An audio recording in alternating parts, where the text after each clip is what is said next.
Hello. Hello. That was very weird to get in.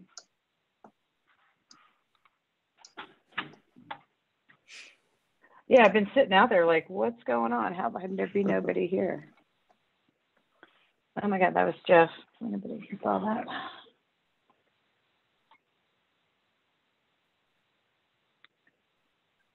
So, John, are you going to do all the announcements and all the speaking parts?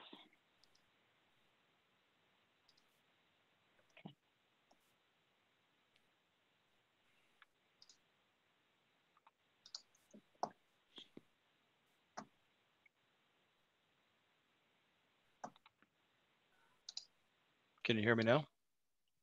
Yep. I will monitor the chat and the waiting room.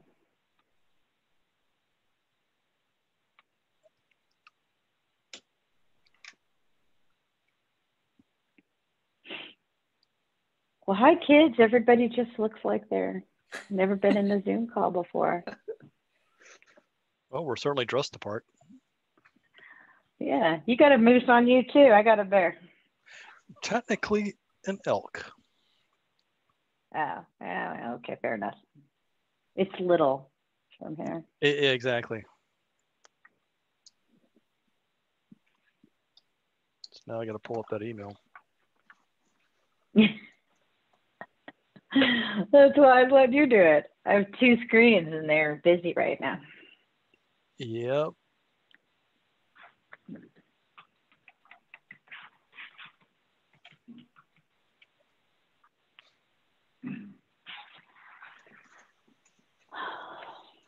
Okay.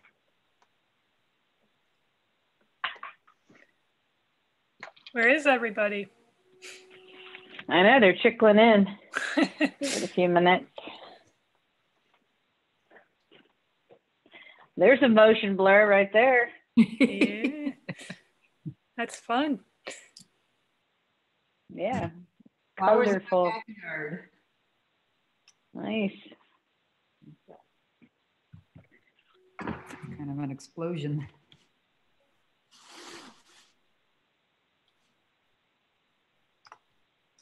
The next two in are both days. That's funny.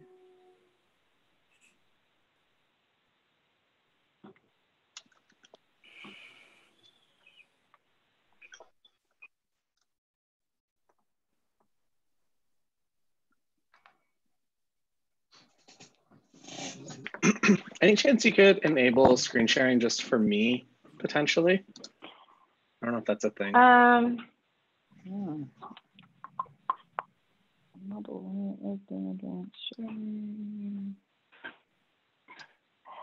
Yeah, it's not really, it's either all or none, but nobody else is going to bother to try, so I wouldn't worry about it. I just enabled it. You can test yours if you want, but just make sure it looks like it's working. Wonder what desktop 1, desktop 2. Yeah, if you got the choice, then it sounds like it's working. Yeah, it's working. All right, 13 people in, trickling.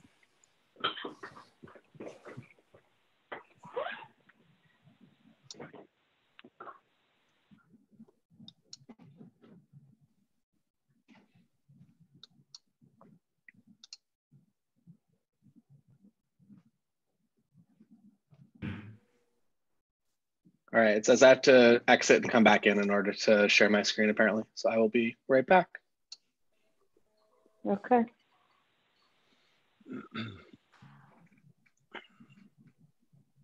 That sounds unusual.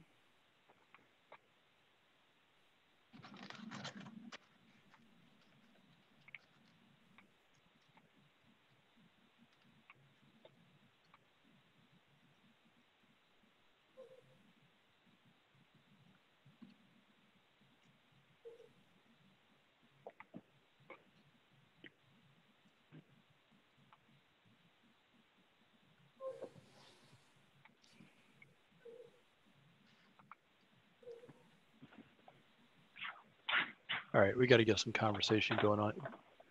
Patricia, doing anything fun lately? Going out to the Rose River next week to stay in a cabin. Went to a wedding a week where? and a half ago, so that was fun during Where'd COVID. you say? Where'd you say you were going? Where It's are you headed? Rose River, which is the cabins are at the base of Old Rag Mountain. Oh, okay. So, Oh, I think I know where you're talking about. yeah. If you're familiar with Syria, Virginia, Graves Mountain, and it's out there near there. Very cool.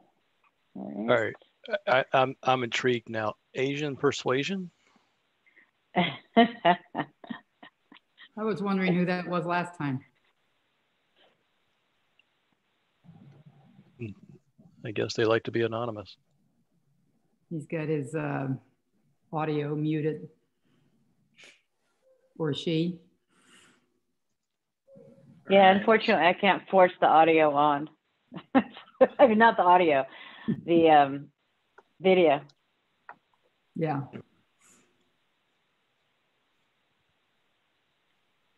Does my screen show up whenever I'm sharing like this? Yeah, I see your PowerPoint or Mhm. presentation. All right. I think that's the easiest. Otherwise, I have to completely block everything out, so I can't even see if I can't see anyone at all. Yeah, that's the frustration. When you hit play, right? Yeah. That depending on how many screens you have, if you can't separate it all, you only get that view. It just drives me crazy. This is fine, I think.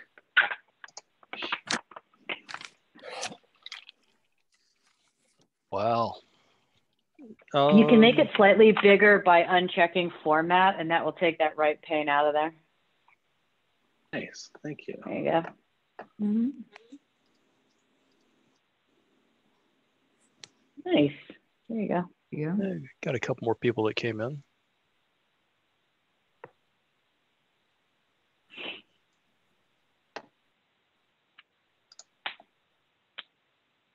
So did everybody, let me make sure I'm asking the question right. Did everybody who wanted to submit photos for MAPV get them in on time? Yes. Yes. For Sure. Jeff and I, the answer is yes. I had mine in early enough that I went back in, took out one, put in a different. That gets dangerous sometimes. I know, because I'll keep doing it. I do that with one of the other clubs. As soon as one competition is done, you can load in images for the next. And I've switched them out 3 times since September. Competition, I think, is next week or the week after for Delaware. Yeah, I had to fight with him about one of mine. Really?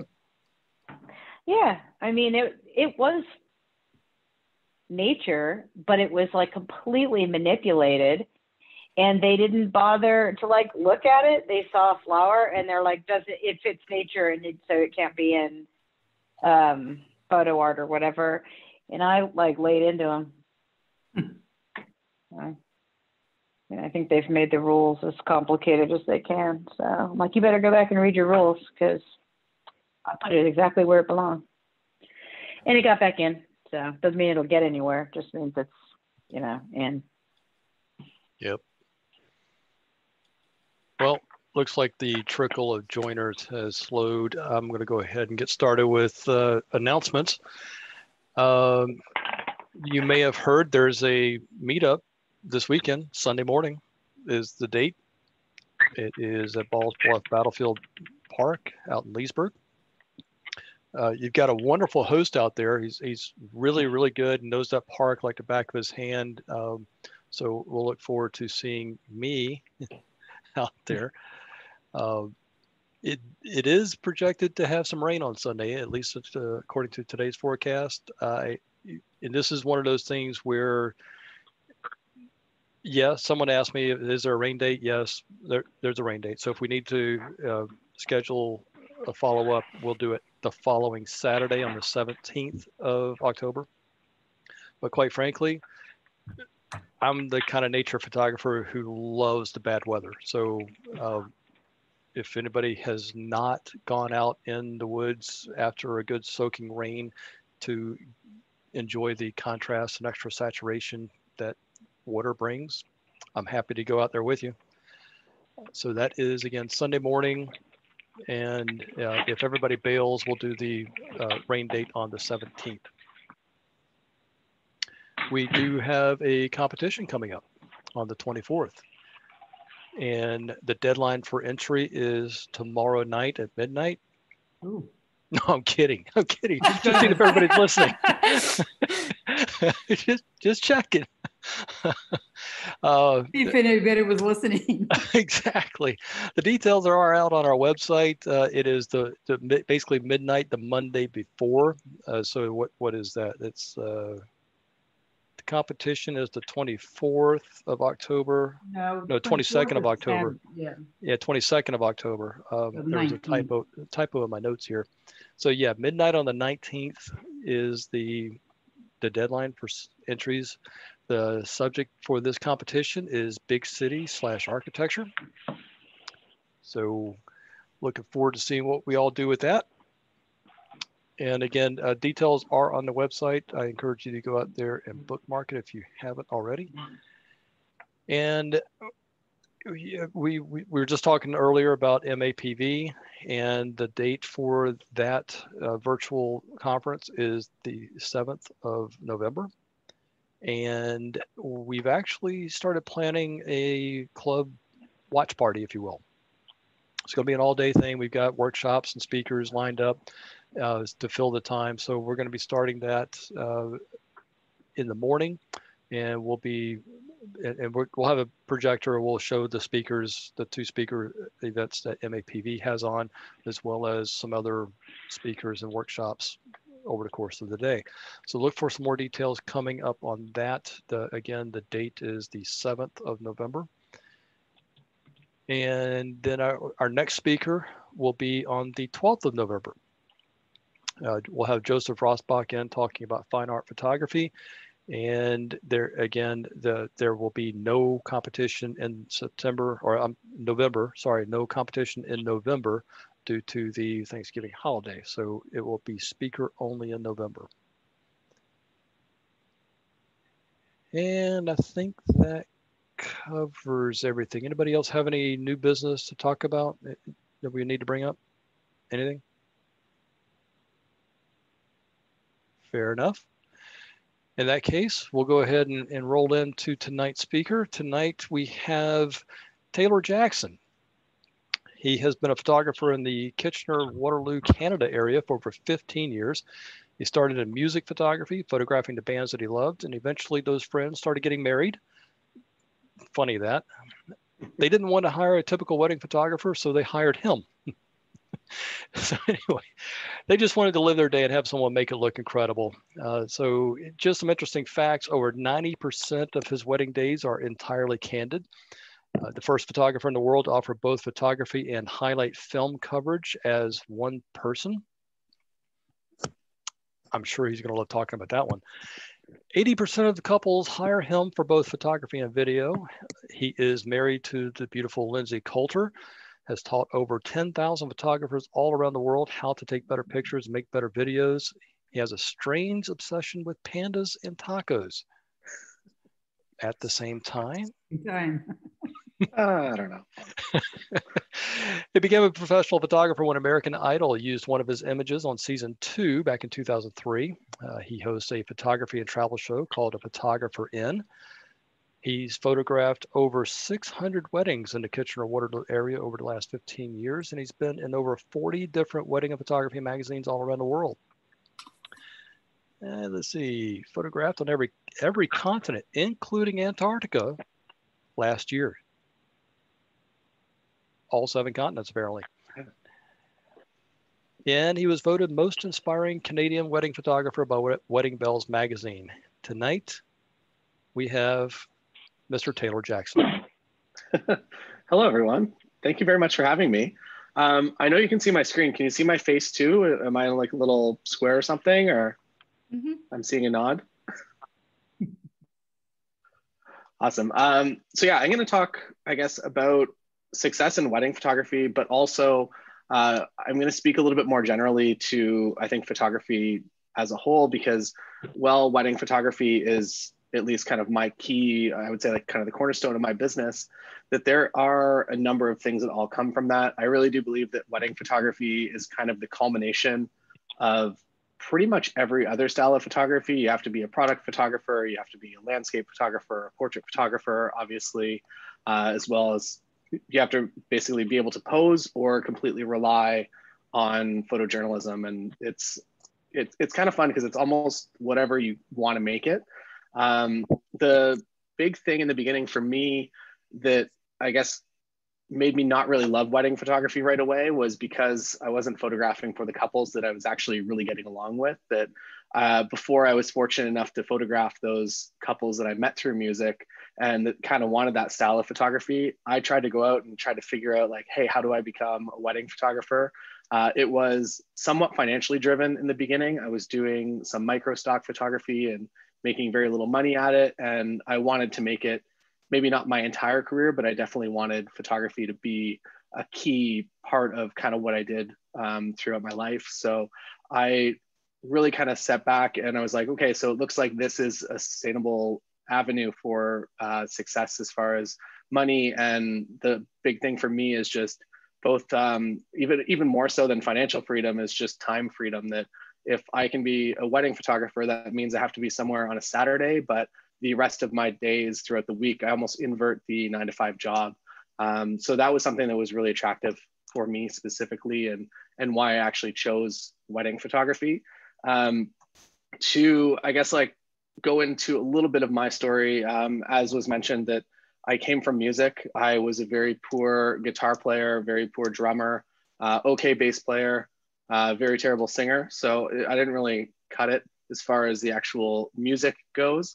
But I was in those environments and I liked just kind of hanging out with those people. And there was a lot of just interesting things to document. And now looking back at that period of my life, it's really, really, I guess I didn't really pay as much of attention as I should have to it. That I was like, oh, like I'll take some photos. This is kind of cool. I didn't really have my backup processes in place. So I have low res JPEGs essentially from that entire era of my life. And I wish that I would have known that it was more important. And I think that that's something that has, I guess, like changed the way that I, at least for certainly when I'm doing weddings, that I'm backing everything up and I'm taking really good care of my files in order to make sure that I keep them around both for my couples as well as for myself, because that's a big lesson that I learned kind of running, I guess, it was everything I had was on a laptop. I didn't have backup drives. I didn't have anything. So that was, I guess, the big learning piece for me. Becoming a wedding photographer, it's a bit of it's a struggle. So starting out in music, I was basically just in a bunch of clubs working essentially for t-shirts for a very long time. No one would really pay you, but you could make some good t-shirts. And then I started getting into action and extreme sports side of things. And I really had to kind of make a business decision at that point, that I love doing photography and I always knew that I could keep the most fun elements of it, that I could always go back, I could always photograph snowboard, skateboard if I wanted to, or music. But I knew that to at least make it a sustainable career in some sense, to at least pay for itself. And in the beginning, it was essentially just to buy new lenses, buy new camera bodies, that if I could make it break even, that I felt like I was kind of on my way there. And by making a business decision to specialize in something like weddings, at the time, it's, I guess, in maybe even now, it's not really considered the most cool genre of photography to be doing. But I really just kind of, I fell in love with it once I actually started photographing for the people that I really got along with. I think that's kind of the big thing, that when you're working, I think it goes really in a lot of different versions of commercial photography, that if you're working for people or in organizations that just don't have the same ideas as you, and that it's just not a fun collaborative environment, it's very, very challenging. And my first few weddings were like that. And then once finding those ideal clients, things really did start to turn around.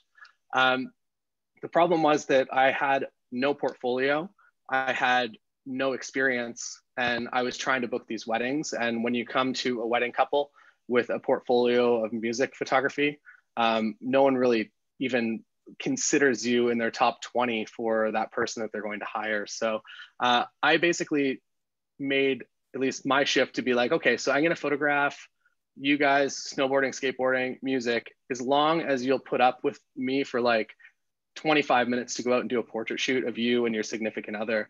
So I basically just kind of traded that. I wasn't looking for money. I wasn't looking for free t-shirts anymore. I was just looking for that 45-minute, hour-long slot to just photograph my friends. And I started building my portfolio around that. And I guess the main benefit of that is, we'll talk more about this throughout the rest of the talk here, but basically if you're building your own portfolio, you are going to start to naturally attract those style of clients. And that is what's actually going to bring you happiness, I think, in photography overall. So that led to actually photographing stuff like this. So this was my kind of old work, that it really was that this could have just as easily been a band as it was a wedding couple. And for the first number of years, that's just kind of what I did. It's what I knew. I knew how to do band promos. So I put people in the same environments. I posed people the same. I brought in way too many off-camera lights, and it really slowed me down. But I was building something that I thought was unique in the area.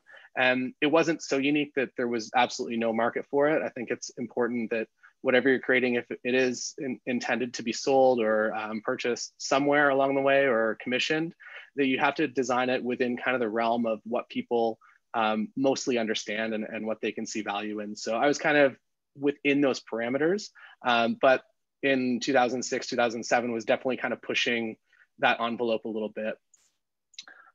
It took from the time that I decided that I wanted to do this and that I wasn't booking anything at all, it took about a year to turn around. As I mentioned, just trading like, hey, I'll do this work for you as long as you put up with me and do this work. And then that eventually ended up doing destination weddings. And this one over here is from Iceland. And this is at midnight actually on June 5th, I guess. So not quite the longest day of the year, but pretty close. So the sun kind of just dips right here and the sunset, basically Iceland's amazing if you haven't been, because it just sits in golden hour throughout the summer from pretty much 8 p.m. until like 6 or 7 a.m. in the morning. So as long as you kind of invert your days, you can live this weird infinite golden hour in chaotic weather.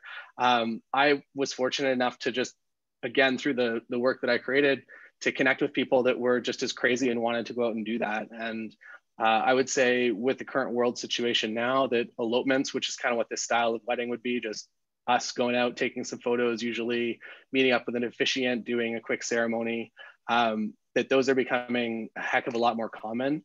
And also the days are a lot less intensive now too, which is kind of interesting. So going from last year, I'd say my average day was anywhere from kind of 8 to 10 hours. This year, it's looking more like 3 to 4, which maybe financially isn't as awesome, but I would say as far as kind of the day of experience for me, I have a lot more fun because I get to show up and I'm just kind of like, I'm on and I get to do all the stuff that I like. And then there's no downtime really. So I kind of really enjoy that. So everything is a building process. I think this kind of goes in any photography that you're doing, that it's all about kind of working with your current opportunities and what you have access to. There's a director, he did a film called El Mariachi Rodriguez. Basically, they filmed that, I think it's the highest grossing film in comparison to how much money they spent on it. They spent like absolutely no money on it. They made this film, I think they sold it at Sundance and ended up bringing in millions and millions of dollars. And they built that film all off of what they had access to. So his brother had a gas station and they went and filmed there. Like his brother was a bus driver. So they went and filmed on a bus. So it's really kind of all about building whatever you can from your current, I guess, levels of access and opportunities. And as far as kind of weddings and portraits go, that means kind of in the marketing side of things, that if my friend has a restaurant, I'm going to collaborate. I'm going to see how I can make marketing material for him in order to sell his services as a potential wedding venue in this kind of new environment of maybe these 10 to 12 to under 50 person weddings. So if I'm able to get in there and create work with that, that's going to create a long lasting relationship, hopefully that's going to continue to pay me over time. And also now I get to kind of work with my friends, which is pretty cool. So as I mentioned at the beginning, my goals, time freedom and business happiness overall. I think that in really anything photography related, if you approach it from a business happiness level, it'll be a lot less likely for you to actually see burnout. I think that that's a big thing that a lot of us feel as creatives, that some days, like, it's just not, if you don't go out that Saturday and take that best photo that you've ever taken, and you do that maybe 5, 6 Saturdays in a row, you really start to lose that motivation and that love for it. And I think that if you're designing everything from a business happiness standpoint first, you really do at least, there's some level of happiness that's always that residual level. So maybe if everything's not working out, if you go out and the clouds and everything just don't agree with you that day, and you don't come home with your favorite work ever, in the case of weddings, at least you're creating moments for people that like are really going to cherish those, and they're truly valuable for the rest of their lives. I think that's another thing that I really do enjoy about wedding photography, is that those images, they have a purpose. That when I'm out there, I am photographing something, and I know that that image is going to have a home on a wall for the rest of their lives, and it's going to be something that's passed down. So I find a lot of value in that. To talk a little bit, I guess, about the technical. So my current kit. So I have actually a lot of YouTube content. So if you're interested after this, head over to my YouTube channel. I have hundreds and hundreds of hours of content up there now. My current kit and the ones that I have on there is more digital SLR based. So if you're still on digital SLR, there's more than enough content on there. This is, I guess, maybe something that I haven't really talked too much about. As of right now, for a long time, since 2005, I've been shooting with Nikon. As of this past year, I've gone to the Canon R6 because it's just the most ridiculous camera for portraits as far as autofocus goes, and just the way that everything just works so intuitively, and it makes, you don't have to think about actually using the camera. So temporarily, at least until Nikon's next move on August, I think, or October 14th, when they announce their new camera bodies, I am, as of now, with the Canon R6. So that is kind of my current gear lineup. When I go, I always have 2 camera bodies. Super important backup as a wedding photographer, or anyone that's out there, as kind of a once in a lifetime moment. My main lens is the 85, regardless of what I'm shooting. If I'm on Nikon, it was the 85 1.4G for pretty much since it came out up until, I guess, a couple of months ago. And then moving forward, I guess to speak to at least my preference, Canon to Nikon. I love the Nikon files a lot more. So if Nikon does come out with something that is as comparable to this for me, and now that I'm used to this level of technical, it's very difficult, I think, to go back. So if Nikon does kind of come back with something amazing, I'll be going all Nikon mirrorless gear at that point. So I think it was a long, long time that I have shot digital SLR, and it's really only within the past maybe 3-4 months that I've really started to use mirrorless for my actual professional work on the wedding and portrait side of things. That said, I pretty much tried every Sony camera that had come out, and I was really trying to implement it as soon as I possibly could. But I think this was kind of the tipping point year specifically for me when it comes to weddings. And then there's also on my YouTube channel, we did a full series with Nikon. It's called Around the World with Taylor Jackson, and it's all focused on the Nikon Z6. And we, like, as far as landscape and just usable cameras go, the files that come off of that camera are like absolutely amazing. And the cost on that kit is just like, it's the best value, I think, for really that exists in the marketplace. So I'm hoping that the Z6 II, or whatever they're about to announce, kind of comes with the specs that I need as a wedding and portrait shooter, because landscape wise and really everything else wise, I definitely do kind of lean in the Nikon direction of things. So main camera body, 85 always. And then my second camera body is usually a 24mm, or now it's been the 24-70 RF 2.8. And I just have that on a second camera. And I enjoy the fact that I have some sort of separation between the 85 and the 24, which is why I prefer shooting 2 primes. To go to the back to this slide that I kind of skipped over quickly. I prefer to shoot primes when possible. Wedding days, environments that you don't have a whole lot of control over, if you can really leverage your depth of field, I find that it really makes it a lot easier in post-production. You don't have to Photoshop out fire alarms and just distracting elements, that you're able to just just do that correctly in camera. And that might mean that you run your depth of field. I shoot pretty much all day, a lot of the time at 1.2 or 1.4. And I get a little bit of blowback, I guess, online about that. It's like, you can't just shoot everything wide open. It doesn't make it a good photo. But in a lot of cases, it's making the environment that I'm in a lot better. It's also working really well to just separate my subject from the rest of the environment and to really pull focus onto them. And then when you're at something like a wedding day, people in the background are always trying to ruin photos by like being on their phone or trying to take photos of like the first dance, and they become the focus of the image. And if they can be really, really soft in the background, I feel that that's a better image overall. That said, you do need kind of those wide shots to show everybody that was included overall. And then for ceremonies, I'm pretty much on this, the 70-200, regardless again of what camera system I'm shooting. That is kind of my main ceremony lens, because I don't really like to just run around. And I would love to be shooting that 85 prime, but I need a little bit more reach during a ceremony where I just can't be running around and becoming the center of attention. And then recently I've gotten onto the Godox train, and the V1, as far as a speed light goes, it just works all of the time with a transmitter, and it's a pretty cost-effective solution as well for a very fast off-camera kit that you can just kind of set up and just know that it's going to be functional. I had a lot of issues with Pocket Wizards and trying to set up, things would short out. I don't know what the deal was, but this I'm just 100% happy with all the time, and it's working really well. I would say as far as off-camera flash goes, I started, I guess this probably goes the same for a lot of us in photography, is that we go really deep into something and we really want to understand it, and we might overuse it. I did the same with a tilt shift lens, got a tilt shift lens and shot everything with that like super narrow angle depth of field. And I think looking back at that work, I'm like, maybe I should have dialed that back a little bit. I feel the same about my early work. I got into off-camera flash. My background is of a computer programmer. I'm also technically a pilot, I guess. So my background, very technical, and off-camera flash was a very unique, I guess, challenge to figure out how to use it correctly.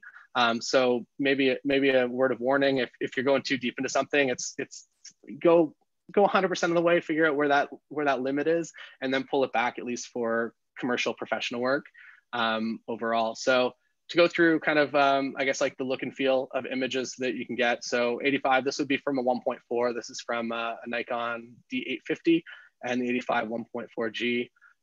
Something like that is just really the images that I like to create overall. That's, if I could just create, obviously within this like beautiful golden hour environment all the time, it'd be amazing. But the aesthetic of that, I really do think, I don't know if it separates me, because obviously anyone can just pull out a lens and shoot at 1.4, but I think that by creating consistency in this look and feel over time, you create almost an artistic body of work, I think. And it really does help your images stand out overall in the wedding space. So again, super small elopement. It's a couple. It's myself and the officiant and the helicopter pilot. And we just literally flew to this random island that the officiant actually had scouted. Maybe another thing to kind of mention here on the topic of success in wedding photography is that this year specifically is a very interesting year in the sense that I'm noticing a lot more kind of small collective groups of people that really can solve every problem. So a photographer, an officiant, maybe a helicopter company in this case, and maybe a restaurant, all kind of coming together in order to make these kind of turnkey operation packages in regards to weddings.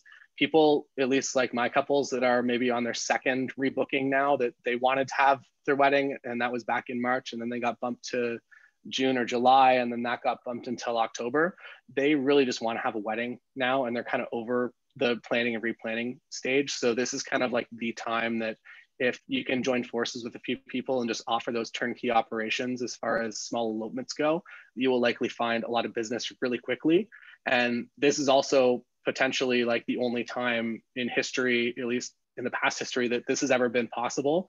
At least in our market here, everyone's always wanted those big over the top weddings. And it's very interesting to see it refocus. And photography and video has become even more of a key component to weddings now, that not all of the guests that they would want to have there can be there. So they want that ceremony video. And I know a lot of photographers now that are like, I didn't do video, but I'm like being basically like, my couples need it. So how do I make this solution for them? So again, there's a bunch of content on YouTube if you're interested in kind of learning about that, because that's a whole other topic on its own. So my main camera body, 85mm lens, second body, always a wide prime. Going back and forth from those, I like that the final galleries always have separation, or the images that you're posting online, that everything has a purpose. An 85 shot is usually a portrait style shot, and then the wide shot is environmental. I find that when I shoot on a 24-70, and I'm realizing this again after basically Canon RF series doesn't have a 24 out yet, and their 35 is it has issues. So I'm using a 24-70, and I'm noticing that my images, well, they still tell the story of the day, that when I shoot an image at 24 and then 28 and then 32 and then 35, they kind of all just blend together. Whereas I feel like when you're shooting with an 85 and a 24, each individual image just really has a good pop to it, almost, that you feel something and you feel a transition from each of those images, which could be a good thing, could be a bad thing. I think for the way that I've kind of, at least my galleries come together, I'm happy with it. But definitely, if you got to make sure the colors and everything are the same. And one of the main benefits, I guess, of shooting two of the same camera bodies, which is also something that I've never done until this year. This is the first year that I've actually shot two camera bodies that are the same. In the past, it's always been a Nikon D850 and a D750, or a Nikon D800 and a D600. This year, I don't know if it's like 100% required that you shoot the same camera body. I'm not going to say that because I don't think that it is, but you can definitely feel it in the final gallery when you are shooting from two different camera bodies. All right.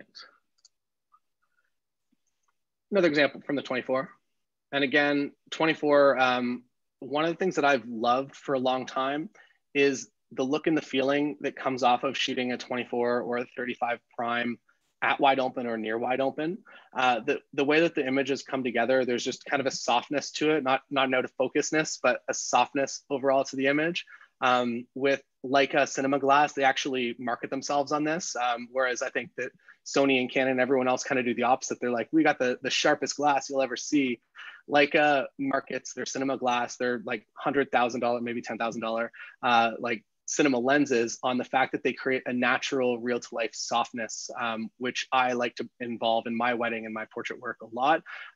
In regards to anything like landscape driven, I'm a lot happier just to kind of stop it down to make sure I have everything. But even a landscape image like this, like if we were to just kind of like pan over this way and just have this kind of this grass in focus here with the soft depth of field kind of like fading out back there, I think it would create a really, really nice image. So I think if there's like one thing that I learned, it's how much I love the look of a wide angle prime shot with really shallow depth of field. And it's not something that I had really seen a whole lot, and there's no YouTube video out there being like, hey, this is a thing you should do.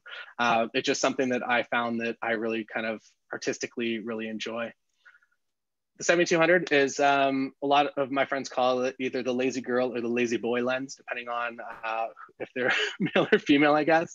I guess like the reason that I use it is if I need to get a lot of variety of shots in a very tight window, maybe within a small scene. So something like this, I'm able to basically do within like a couple of steps here. I guess these two frames are kind of the same, but you can frame out and you can create some different options pretty quickly. If you're ever unable to walk somewhere, as far as either just like mobility or physically that like you're in a wedding reception that you just can't be in front of that head table or whatever it might be to get that photo, it is kind of a crucially important lens for my wedding work for sure. And then I guess maybe to speak to one other helpful thing that I didn't really realize when I purchased it. I bought this lens specifically for my wedding and portrait work. I didn't realize how valuable it is. I guess you don't need the 2.8 version, which is way more expensive usually, but having a 70-200 f4, even just out doing landscape photography, it really elevated my landscape shots to a level that I did not expect. That my mindset was always like, hey, I need to shoot the scene as wide as possible to get like as much of this landscape in. But when I started to get back to my computer, I was like, no, these associated shots actually really feel nice together, that I can get that shot of the close-up of the mountain, the close-up of the cloud, and then that can go nicely. You can kind of start to create a small gallery out of just kind of going out for the day and taking some photos. Big thing, I guess, you should be able to rent whatever you want. So that 7200 is really, really expensive. Don't have the budget for it, and you have a wedding coming up, you have a portrait shoot coming up. There's lots of companies that you can just rent from, and they'll just ship it straight to your house in a Pelican case. So figure out what actually works for you. And I think it's important, really pretty much for, I would say, anyone watching YouTube videos or watching anything online that is like product recommendations, that it really is important to make sure it works for you and to not take their input on things too seriously. Again, like going back to business happiness, that if you're creating work that you enjoy, if the idea of having that big telescope 70-200, 2.8, or like even larger than that kind of stresses you out, then like don't take that advice. Like pull bits and pieces of advice from different photographers and different people that you kind of come across online or meet in real life, and pull those small elements, but don't just try to emulate what anyone's doing, because it's just going to stress you out. So my rules for weddings is to have as little impact on the day as possible, which basically means that I don't want to either become the center of attention or have anything like, I want to come into the day, I want them to get married because they want to get married and not because they want to have an expensive photo shoot. Candid is kind of my go-to. I'm pretty shy and introverted, and it took me a long time to get any good at posing and controlling quote unquote people to do something. I find that even when I am posing people or I'm telling them to get into poses, that the images either right before they get into that pose or right after that they think that the photos are done, that is usually the frames that I enjoy the most. So there is an element of candid, and it's kind of forced candid photojournalism some of the time. But it's something that's worked really well for me. Removing stress from the wedding day as well is super important. That if, for instance, and I would say the thing that is every single weekend for me is weather. People are always stressed out, like, oh, is it going to rain? Is it not going to rain? And if you have good news about the weather, like by all means share it. If you have bad news, just don't bring that in and say like, hey, I have 3 backup plans. We can go to this library, or we can go to this spot in the venue, or this other thing, and have solutions before they even really kind of come into you with problems. And also never bring anything up to kind of the bride and or groom of the wedding day. If you can bring up ideas and solutions to other people, it's always a better situation. Going down a few more rules. Don't make anything like, basically, if you wouldn't want to do it, if I'm telling you a pose and you'd be weirded out by that, if I was to, if like I had to actually do that pose, just don't make anyone do anything weird. Just like be normal, relaxed. I think those are the best images anyways. And you can do elegant, just normal, relaxed, or you can do just like casual, normal, relaxed. And I think that there is a balance to it. I think something that works really well for me is specifically speed and just movement. So during a shoot, during a portrait session, I'm always moving. I'm always doing, basically, I'm trying to plan one stop ahead of where I'm at. And on the walk over there, I'm also scouting spots and just trying to make whatever's going to work on that day work really well. That's another reason that I don't necessarily scout too many of my locations that I go to. Even if I'm completely unfamiliar with the area, I won't really go and scout it, because I know if I scout it, the weather is going to be different, or it's going to be a slightly different time of day. So by just going there with fresh eyes, I feel like I do a better job overall. Dress professional if you're going to a wedding. Just dress, basically the idea, at least in the early stages, if you are building a wedding business, is that you want to dress for obviously the clients that you have. In the beginning, I shot a couple of free Craigslist weddings and just to get some experience. And I was always dressing to a point that, like, if somebody was there, they were at that wedding and they're like, hey, we should like talk to this photographer. I wanted to kind of fit in, hopefully, to whatever their idea of wedding was too, even if I wasn't maybe going to the event that I was dreaming of shooting yet. It is a building process overall, and it starts like it can be a very long process if you don't put in the hard work, but it can definitely be a lot faster. We'll talk to that a little bit next slides here. And bring backups of everything. As I mentioned before, like the more backups you can have, you should have everything backed up offsite somewhere. I have 2 drives. I have a working drive and a drive that is a straight backup drive that I just drag all of the cards to. And I run those independently. And then as soon as I'm home from the wedding day, usually everything is on my computer by maybe say midnight. By 1 a.m. Hopefully all the JPEGs are backed up somewhere. I shoot RAW plus JPEG in my camera simply for that reason. So all those JPEGs backed up somewhere in the cloud, and then the RAW files will follow it slowly. That's kind of what has worked out really well for me. I also outsource all of my editing as well. So that was something that really didn't fit my idea of a happy business, was that I was going out, if I'm shooting a wedding on Friday, Saturday, and Sunday, to come home maybe with 4,000 images from each of those days, and to sit down with 12,000 images and to go through those and then to edit from those. I would say on average, I deliver maybe about 700 images per wedding. That didn't seem like fun to me. So I built it into my business very early on to make sure that I knew how to outsource and that I knew the fastest way to kind of get everything rolling, because I knew that that's very much a way that you can just kind of fall quickly behind and never really catch up. And you will very quickly lose the love for going out and shooting, I guess, like that straight up volume of images. So backups of everything, that includes cameras, that includes if you are going to a wedding and you have a second shooter, I will typically have that second shooter drive separate from me, even if it doesn't really make a whole lot of sense, just so we have a backup car as well.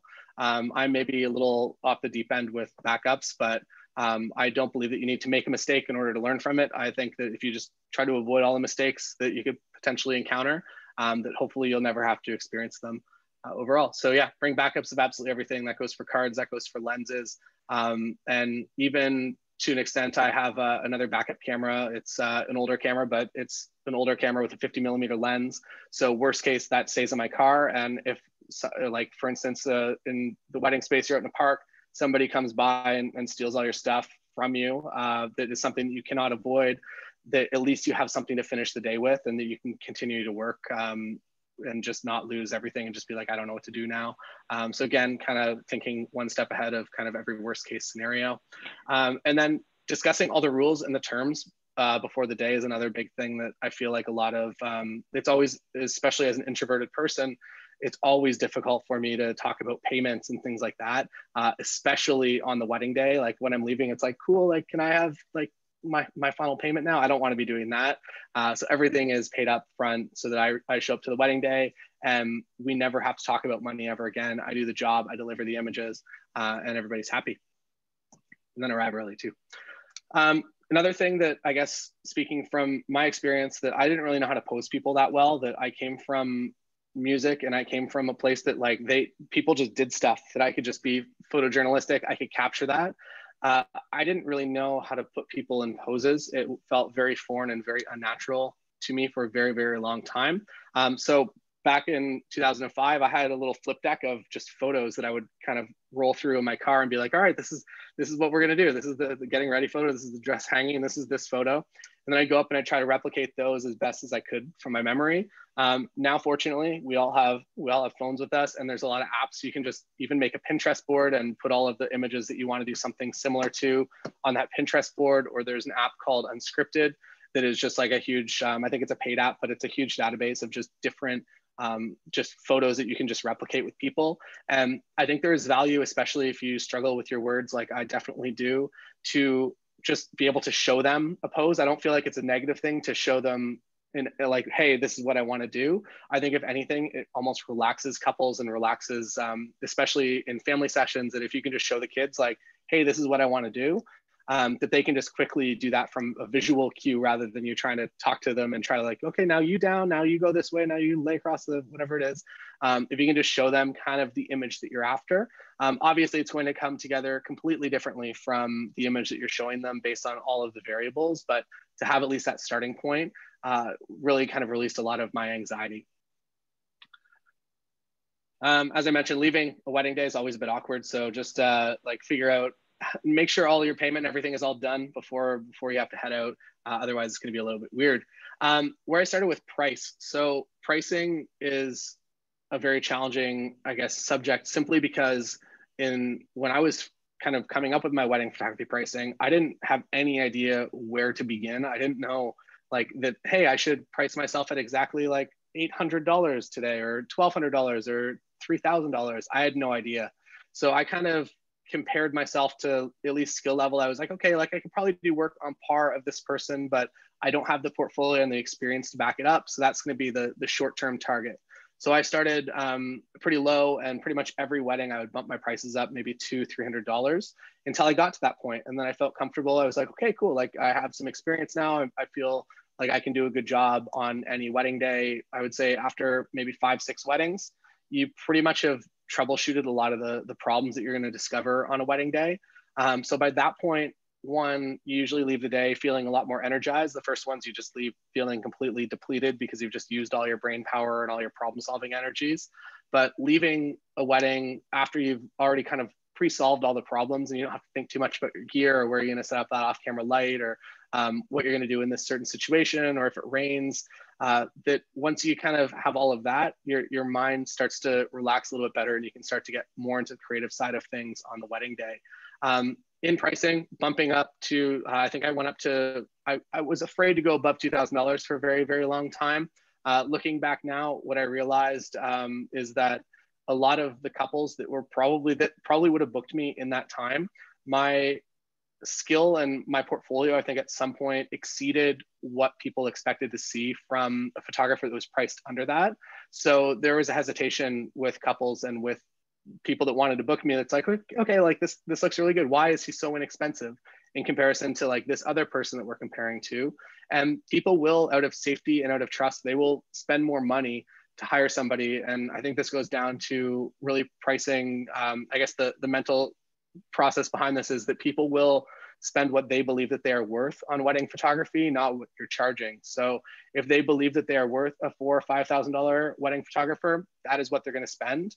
And if you're in that ballpark, you can get hired. If you are way below that ballpark, they won't even consider you based on price, which is a little bit weird. So as I was bumping my prices up incrementally over time, I started, I guess, as a more volume-based business. My volume was, I would say, I very quickly went from like 1 or 2 weddings a year up to about 30. And that's all based on the marketing that I'll get to in a minute here. But I started to generate a lot of weddings. Now I shoot, I would say on a normal year, this year's a little bit weird. Normal year, anywhere between 60 to 70 weddings, which might seem like a lot, seems like a lot of days, but I'm really kind of only working that one single day. I have everything outsourced back end. And then before the wedding day, it's a couple emails, and now it's a Skype call or FaceTime meeting, which is really good. So volume wise, I kind of quickly made that part of my business accidentally. And then as I priced up, I kind of got to do both volume and luxury. So there's room to do both, I think, if you grow a business kind of correctly. My number one tip though, I kind of touched on this at the very beginning, is the most important thing to do as far as wedding photography goes. And really, I think this goes beyond just wedding photography, and this goes into all things photography, is that you have to start building your own portfolio first. Whatever you want to be doing, whatever you want to be getting hired for, you have to go out and you have to start creating that. Because if you are being, basically, if you're letting the people that are hiring you and the people that are paying you money control the direction of your portfolio, well, it is important to be aware of that and to take that into consideration. If that is the driving force behind your business, you're going to end up in a place that just does not make you happy. If you are chasing the money, and to end up in a place like that, you're going to experience a lot of burnout when you're just not doing something that you enjoy. The workaround to that is to just go out and just build the things that you enjoy, and to build that portfolio, and that will attract, at least in the case of weddings, and I feel like the case of a lot of my commercial work as well, that the person that I'm usually trying to target is myself, basically just in another human body. So I'm always in my marketing talking to myself that's just that I haven't met yet. So by creating a portfolio that appeals to my other self, that hopefully that will just make that connection. And not only will you be in their top 3, you'll probably just be their number 1 person that they're like, oh yeah, like we like this guy. And that goes from my commercial work to my wedding work pretty much all year. So yeah, create what you want to sell. In the beginning, I created all this snowboard stuff, and I was like, I'll give you all these photos if you just come and do this for me. And it worked out really, really well. Actionable things that you can do right now. If you do want to get into weddings or you want to get into portraits, I'm sure that a lot of you have already kind of gone down this road a little bit, but by asking friends to take their photos, it might be weird for a few people, but a few people are usually pretty excited to have that happen. The thing that I guess I should have done way faster, and that I was a little bit afraid of, was to actually just pay money for somebody, like just actually hire a model. In the beginning, I feel like there's a bit of a stigma around paying somebody. It's like, oh, I'm creating photography work for you. Why should I pay you?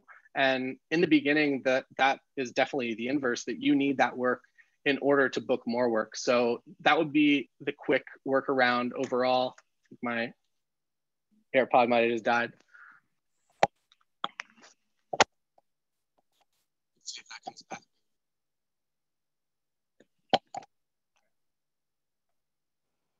Say again, Taylor.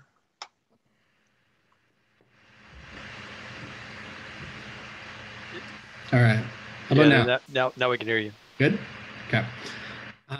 So basically, the stigma behind that was that I was afraid to pay anyone for me to take photos of them, because I didn't. It felt weird. I was like, if I'm creating a thing for you, I should be the one getting paid.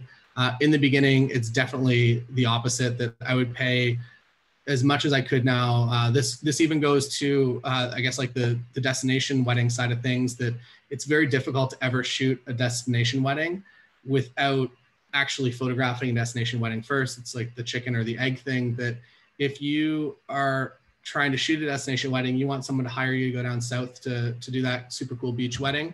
If you haven't shot one, it's going to be very hard for them to envision you as the photographer for them to bring with you. So if I could do one thing going back to start that portfolio a lot faster, I would have just figured out whoever's having the next destination wedding that is kind of within my friends group, and figure out a way to get there. Even if I had to pay for myself to do that, that might be an unpopular opinion, but I would be happy to do that, knowing now how much that's paid me back over my career in photography.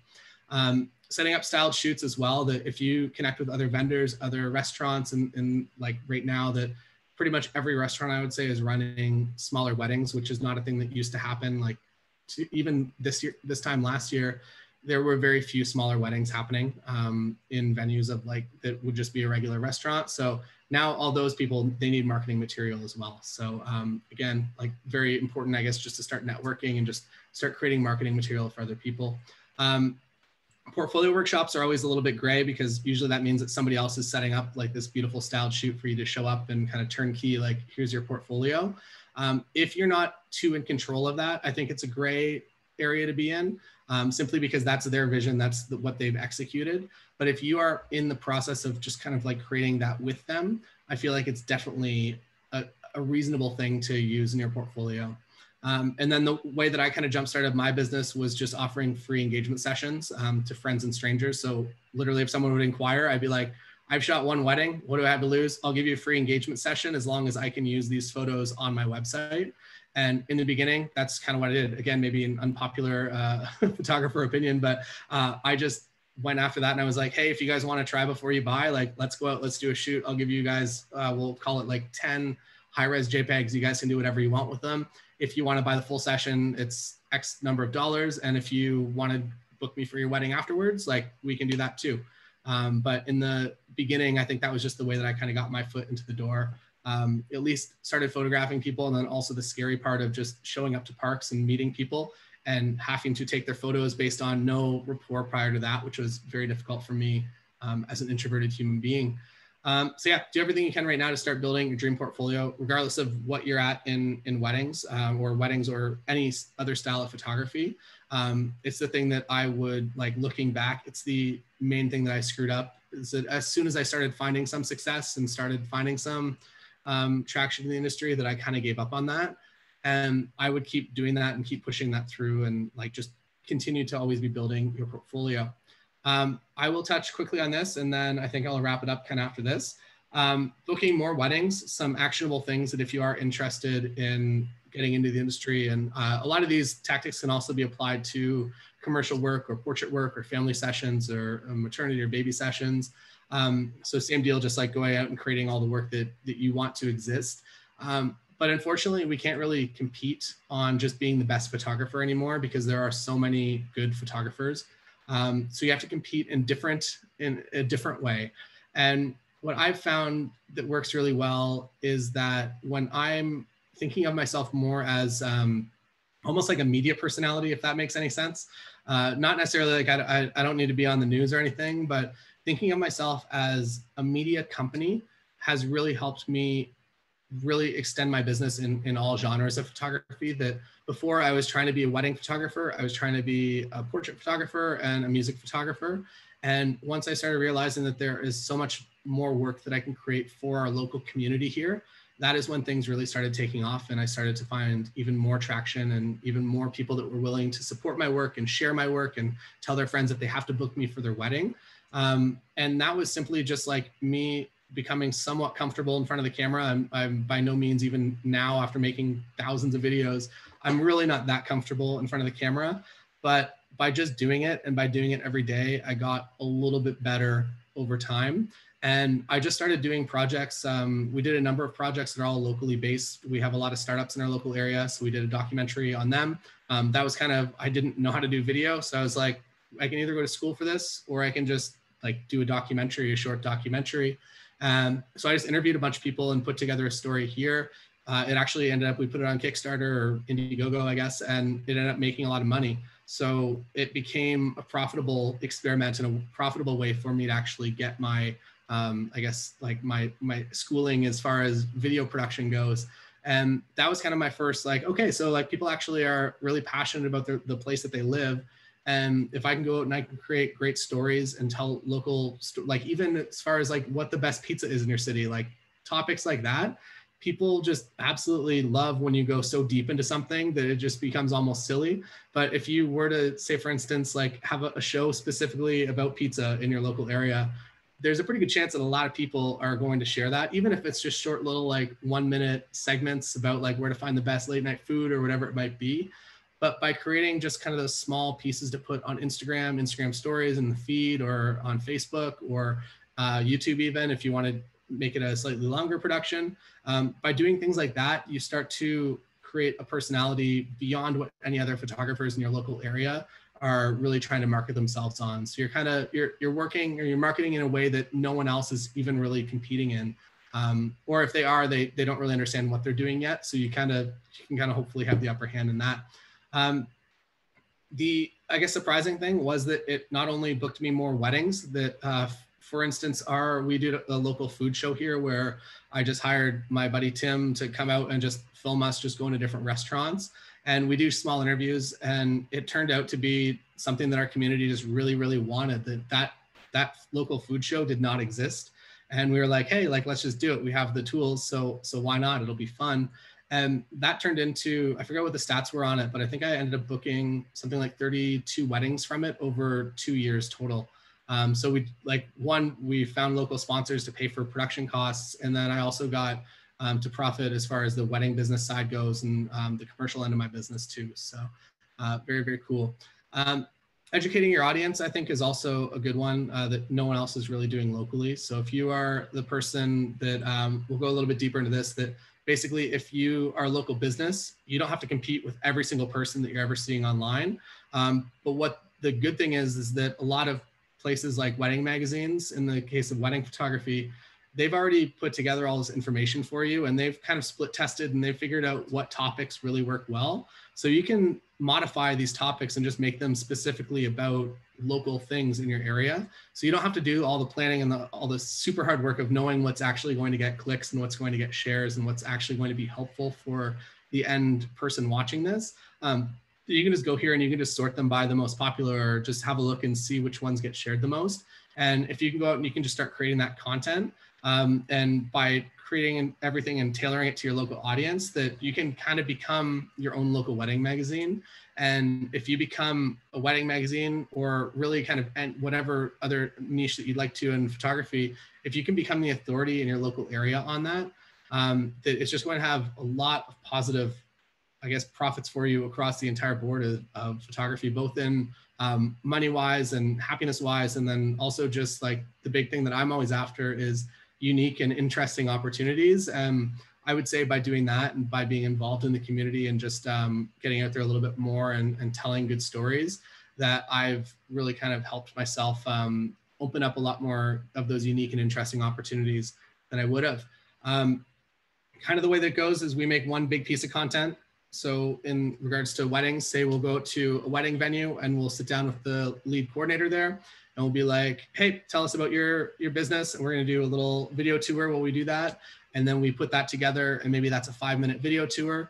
And now what that does is when it's online, if you put it on YouTube, when people are searching for that wedding venue, which is usually one of the first things that happens, the people will discover that video. They'll walk through their potential wedding venue with you first, with you showing sample images, with you being the voice, the person that guides them through it.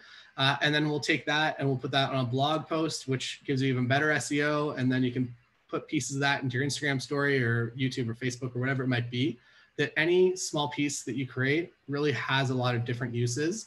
And it feels, at least like for myself as a content creator and somebody that does it full time, it feels a little bit weird to just be like reusing all of this content all over, but not everyone's paying attention on all channels. I know a lot of people that are only on Instagram or that are only on Facebook, or a lot of people that are only on YouTube, which is a little bit strange. So it's, you have to kind of find people where they're at, and the more pieces you put out there and the more kind of touch points that you have, I think with really anything like photography related, that if somebody's trying to hire you for a photography job and they've never heard of you, their trust level is like maybe 15% if they come to your website. But if they saw an educational article that somebody reshared on Facebook, and then they hear about you from a friend, and then they see maybe a targeted Instagram ad, and then they come to your website, there's all these, I guess, like credibility indicators coming back to you that you kind of built and put out there.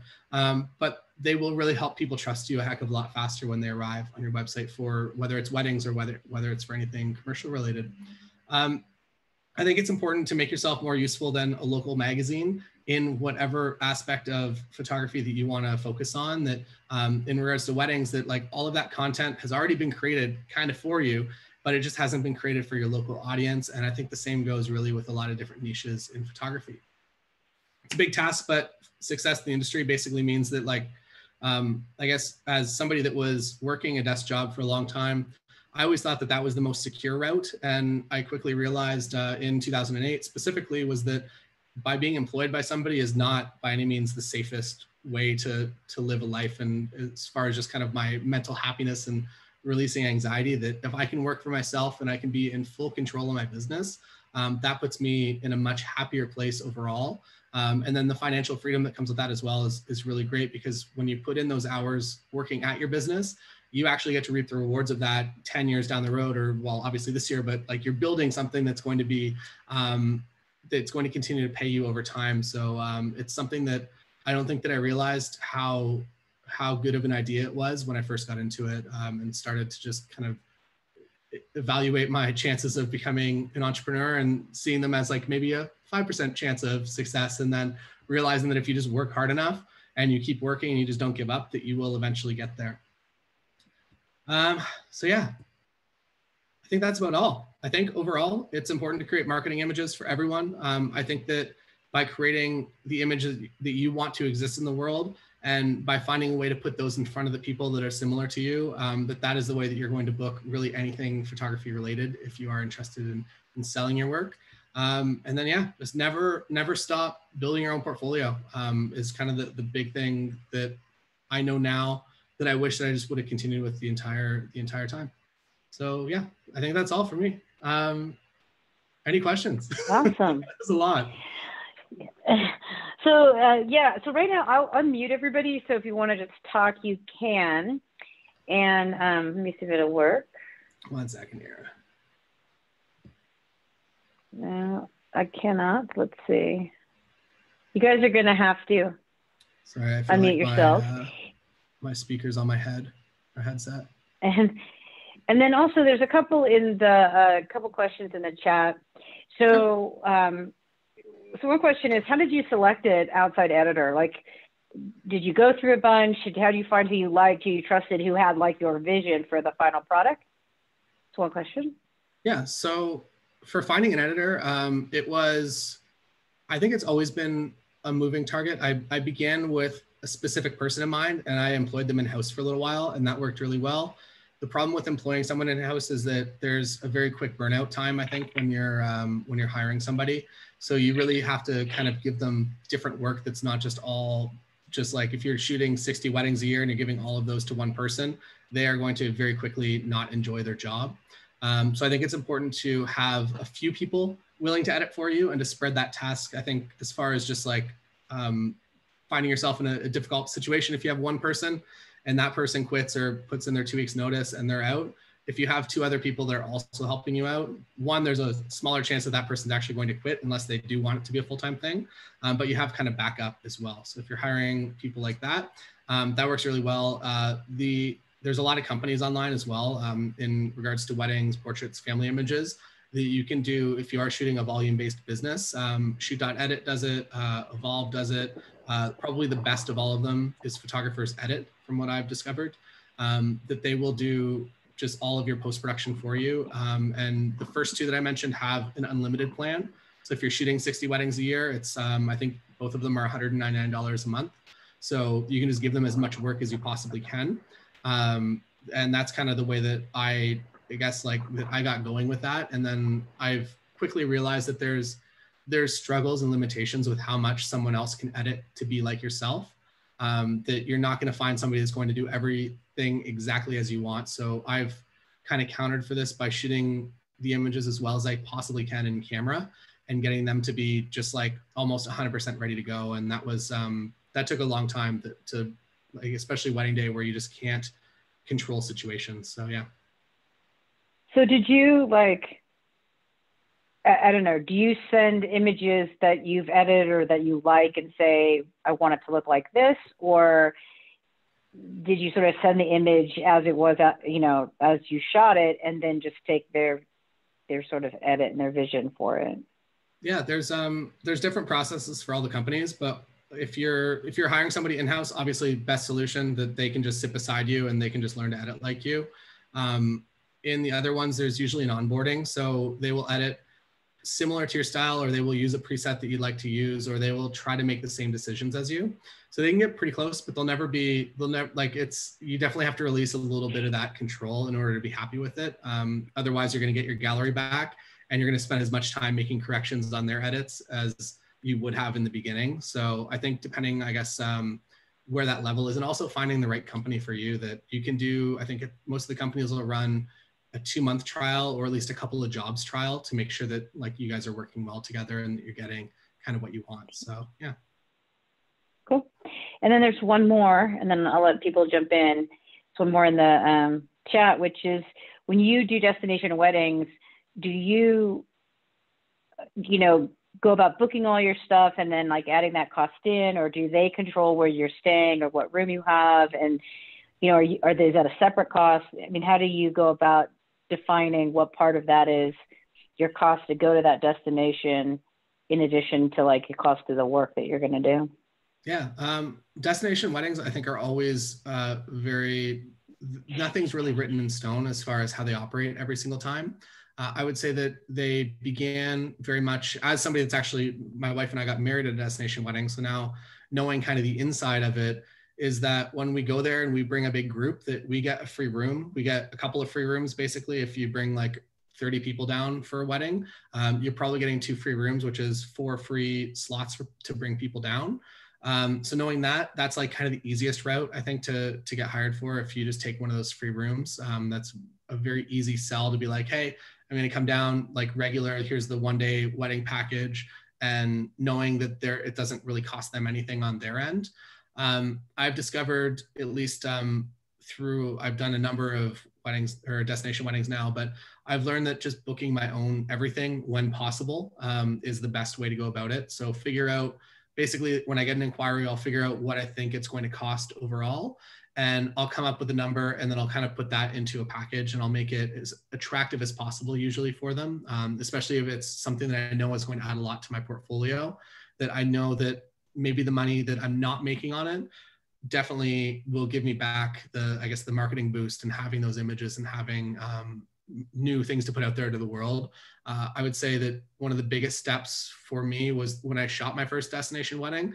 Everyone was like, oh, like Taylor's like, I guess he's a photographer. And then I shot like the exact same thing that I would do, but now it's on a beach in a sunset. And all of a sudden everyone started taking me really seriously. So I think there's also a credibility boost that comes along with traveling and doing any work like that.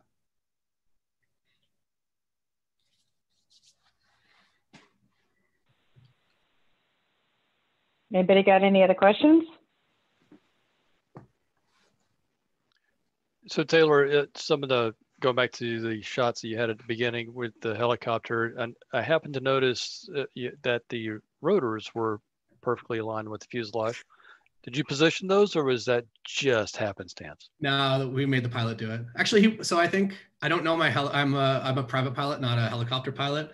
But I think he goes up and he did that the first time and he put it in like the right spot. So I think that, I don't know if it makes sense that that's where he ties it down usually. Yeah.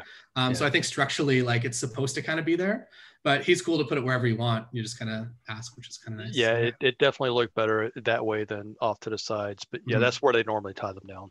Yeah.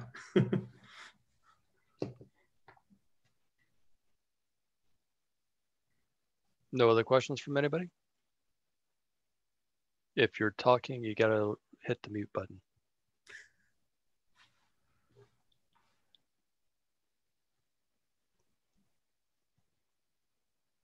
One question, Taylor, where are you located right now? I am an hour west of Toronto, a place called Waterloo. Yeah, it's I don't know. So in the photography and in the commercial space, it's very interesting because we're an hour outside of a big city, but I feel like we're kind of our own market here, which is kind of nice. The big city is like very, very cutthroat and competitive. Everyone around here is a little more kind of chill and collaborative, which is really, really nice. So yeah, kind of dig that living here. Nice.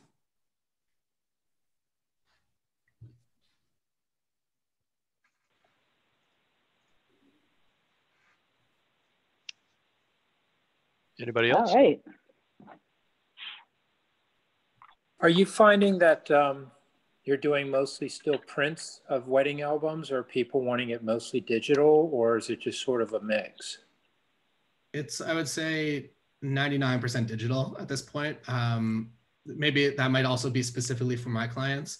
I do feel like there is a market, and if you were very passionate about doing prints, I feel like that's a very good marketing message that you can put out there that I feel like people really will connect with that. I think that that's something that I do hope that comes back. There's a lot of really great album companies now, which is really, really nice, and people that will print accurate to what you actually edit, which is also great.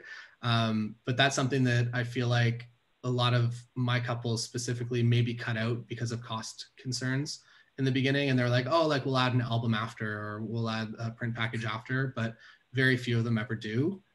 So I do encourage my couples to print. And then I also basically, I ask them if they're going to be printing anything larger than an 8x10 for them to send me the image number so I can do a proper kind of larger image retouch on it at no cost to them. So that's, I would say, I might get, I'm going to say 25 to 30 messages in a year.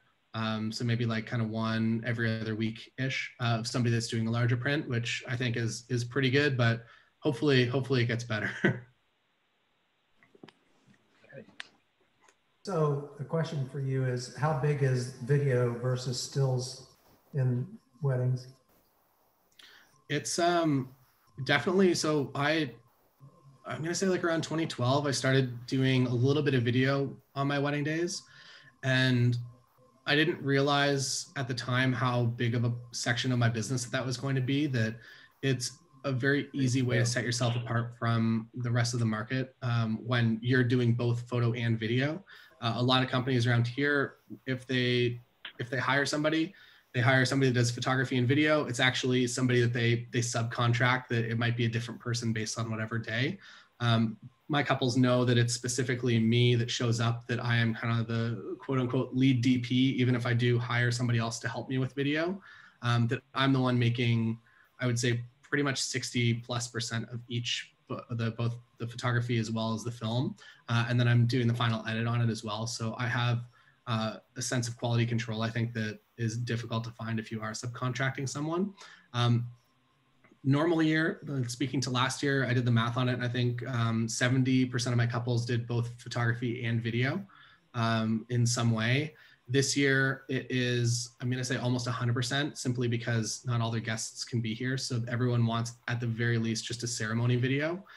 So we just do a quick, we have a couple Panasonic GH5s, which are a fantastically inexpensive, in photography terms at least, just a really powerful camera. So we have a few of those, and we set them up and we just do a quick little kind of 3-angle cut.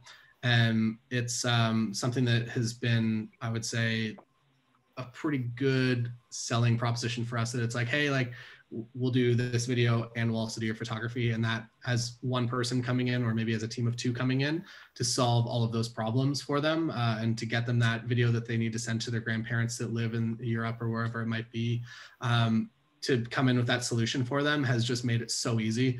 So yeah, I'm gonna say I think I have one wedding coming up in 2 weeks that is photography only, but everything else is at a video element this year. But that said, I also primarily market myself as a photographer. So to have that high of video sales from somebody that is very forward, like very much a photographer, is kind of crazy. So it's definitely a big shift, I think, in the wedding market. Do you edit your own video?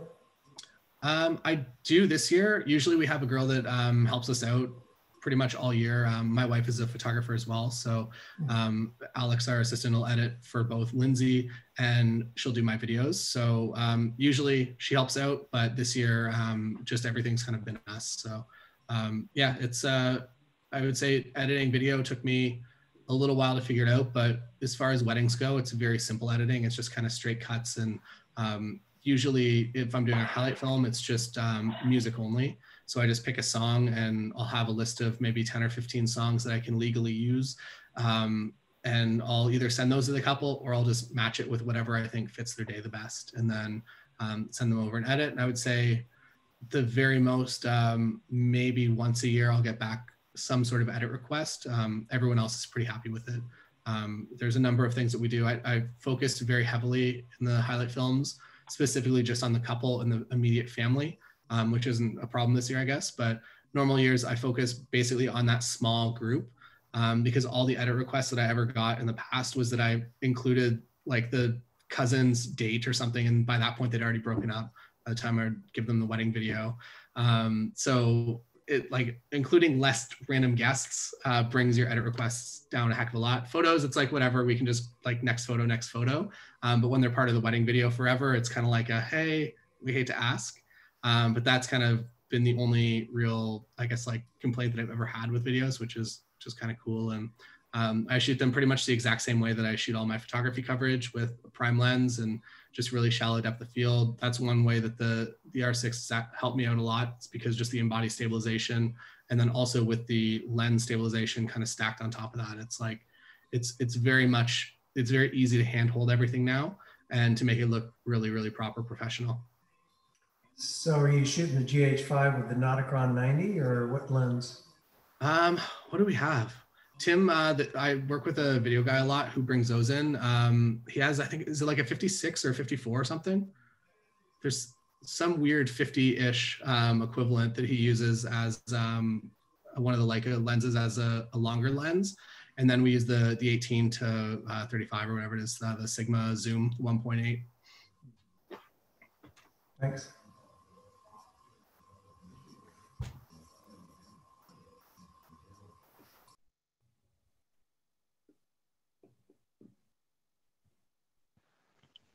Any other questions?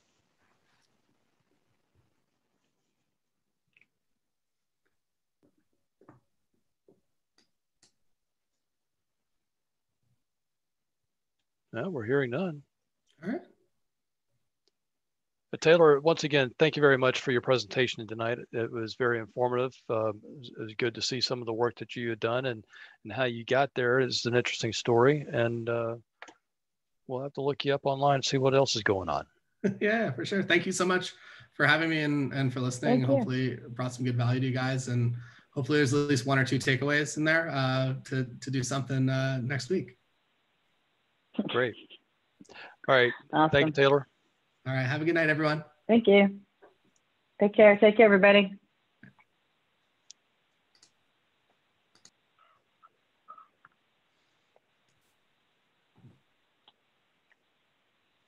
See you guys.